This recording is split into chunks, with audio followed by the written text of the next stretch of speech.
Hello everybody, Peter here down in the old man shed on what is a very hot evening after a very hot day. Um, Talking to you about the Helgen Class 33 in the EWS livery 33030 that we're looking at. Now, a couple of you guys on YouTube, you may have noticed I've posted about this particular loco because guess what, the Peter Dixon curse struck again with this one, whereby I had engine trouble. And well, same as before, same similar thing, like mid-range settings she start running erratically. Above that and below that she behave itself, and I thought, wow, what is going on? Because this is a Helgen now. All my other problems were with the Batmans. And I thought, what's going on? And this was one of two models I bought. This one being the second one, D6515, Lieutenant Jenny Lewis, Royal Navy. And because she's a preserved loco that's running now currently, and she does go onto the main lines every now and then, so I thought, well, that'll do me because I can have her in the preserve siding and then have her coming out onto layout every now and then. So that was it. So what I did when I had the trouble with this motor, because I know it's the motors, just to make sure, when I investigated, I took the motor out and we swapped them around, and I put the motor into that one and vice versa, and the problem went with the motor. So this one behaved itself when it was using the engine from Jenny Lewis. So what happened? Well, I think, what's the day now? We're Wednesday now. So she was going around I was using it as it was with the problem on Monday, and she'd be running for about half an hour or so, just so playing trains, and then she started misbehaving a little bit, and I thought, oh, it's getting worse, isn't it? And because I brought it round to take it off the track, wow, that's when I discovered the body shell was really, really warm. And I thought, blimey, this is not what happened before. Now, I didn't know much about, I've obviously having to get the motor out and this, that and the other. I've learned a lot about these little engines. They're great, the way the Helgen manufacture them. They're so easy put together. They're even easier than the Class 66. There's no screws involved in this one. Body shell comes off if you use 4 plastic clips, pieces of acetate. The PCB board is held on top of the motor by the rubber bracket or housing that actually wraps around the motor. Also doubles up to hold the PCB board in place on the top of the motor.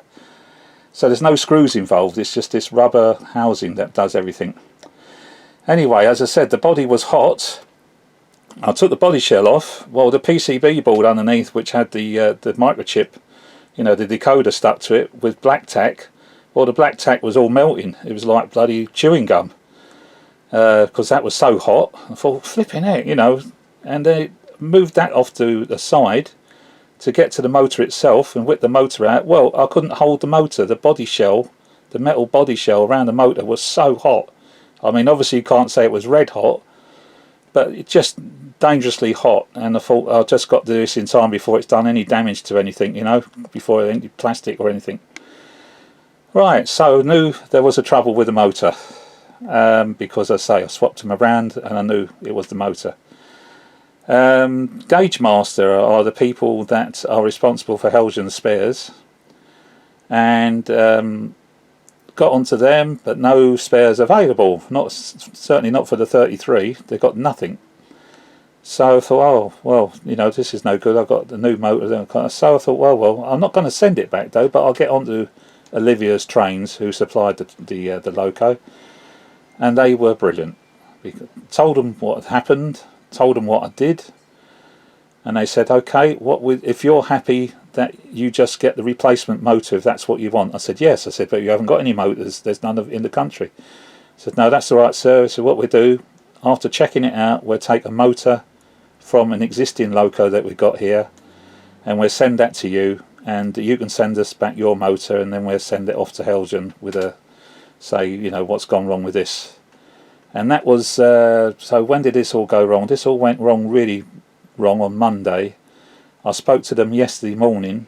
Well, the motor arrived this morning, and she's in there now, and I sent sent the other motor back, so they'll get it tomorrow. And she's running fine. It's back to the way it was. So I don't know what this curse of me with motors is, guys. I don't know, because I mean, the Loco, when I got it, I was a good boy. It said instructions, you know, good thing to run it in. So it was, you know, ran it in for an hour each way, or mid-range settings, and she was as quiet as, you know, ran beautifully. So we're not talking about binding gear trains or things like that, because, you know, she's been running fine for a week. I've been using it on and off for a week, and it's starred in many of a movie I've made with it. You know, it's one of my favourite Locos at the moment, and so it done plenty of work, and gave no sign of trouble. And then all of a sudden, bang! Just go to change the throttle settings, and then you see it sort of jerk and judder after it's been running around the track, and you think, oh no, it's doing the same thing as the Bachmann's done, but it's not a Bachmann engine. So I don't know. So the curse struck, but Olivia's trains, all credit to them.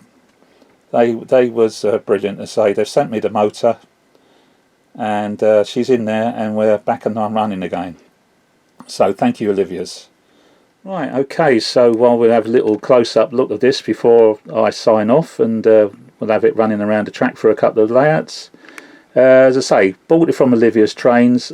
Because I've never had a Helgen Loco before, I got them to do all the work. I knew it didn't come with red tail lights, but of course that's one of the things they do. They fitted a cab light and a driver. Well, the driver, I'm sorry, Olivia's Trains, it's been replaced because the one you supply is a bit pants. So she's been replaced with one of the fine ones from West Hill Wagon Works, and there he is in there. I don't know what his name is, Jim. He really does look the parts. He's got his sleeves rolled up, and he really does look a driver as it should have been. The one they supplied was one of those horrible HO Chinese jobs or something or other. So I thought, oh dear, but that's it. So she's been replaced. Now, John, at Piccadilly Sidings, you're class 33. You've put a red light on yourself, but you end up with the red light showing through the high intensity white light in the centre there. Well, the way Olivia's Trains do the mod is they put a white LED behind the main light, the high intensity light, and then they cover it over so no other light source can contaminate it. It is the white LED, and that is it. The plastic tunnel that normally provides the light for that unit has a red LED stuck to behind that one, and of course when the red LED light comes on, it illuminates the head codes and the light either side of the main light. Because the main light's been covered over, it doesn't contaminate that. Doesn't matter when you, and it's on the function 6 and 7, so I can have red lights at both ends at the same time if I want, or you know, whichever I change in direction.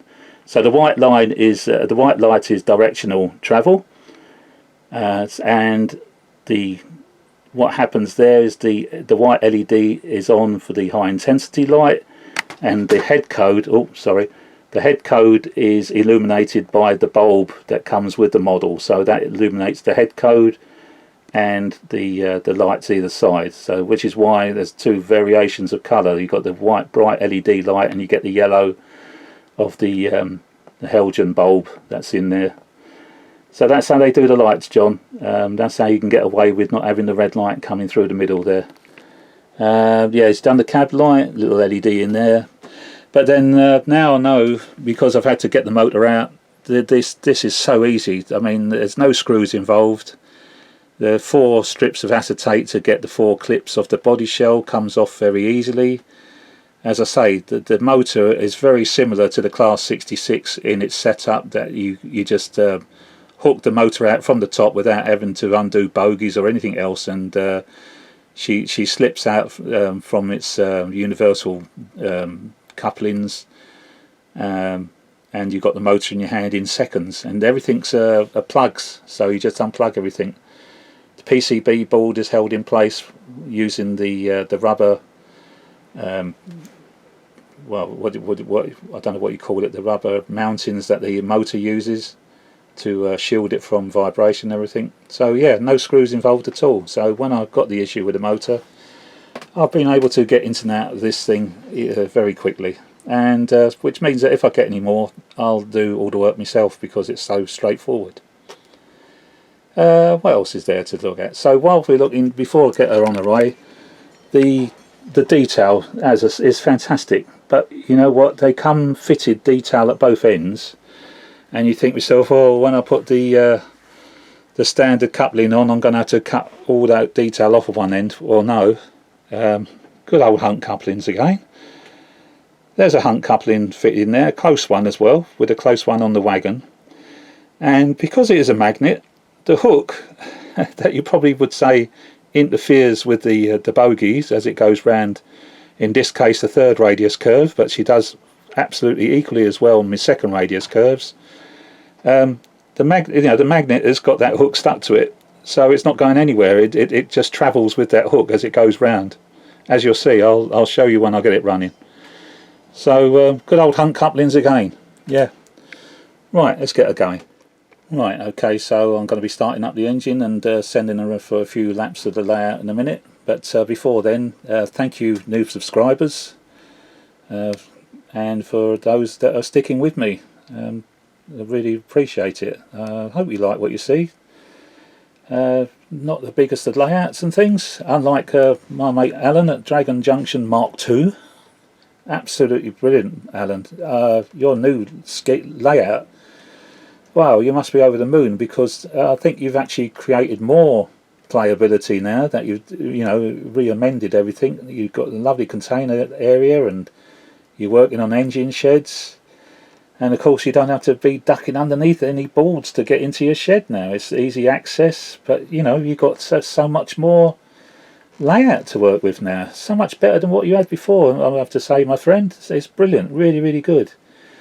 And John at Piccadilly Sidings, yeah, your little layout's coming along, and well, I told you what to do with your 33s. If you go ahead and do it, it's up to you. But yeah, you're a master, mate. At your diorama, your colourings and the weatherings and everything are fantastic, really, really good. So she's coming on leaps and bounds. And of course everybody else's YouTube videos that I've subscribed to, there's some fantastic layouts there, and we all enjoy our hobby. I've just been a bit unlucky. I do seem to have a curse with my engines, but still. But we'll get this one up and running now, so because hopefully she's going to behave herself. So I'll have her go round a couple of laps of the circuit before I sign off. So I'll start her up, and sounds like a bag of nails, so I won't stop. I won't carry on talking because she is quite noisy, and I'll let you just enjoy it all. Alright everybody, so yeah, okay. I don't know what my next video is going to be. I ain't got a clue, because everything's good at the moment. Oh dear, famous last words. Alright, bye everybody, let's start this thing up.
Now when she comes through, I'll show you the Hunt couplings doing her bit.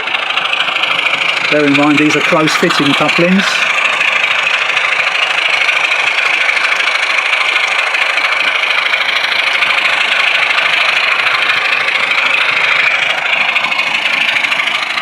And that's going around a third radius curve, but she goes around a second radius curve no problem at all as well. Alright, so I'll just try one more time.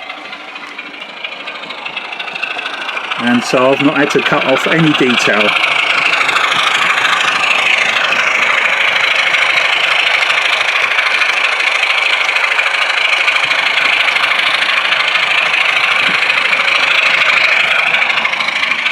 Okay.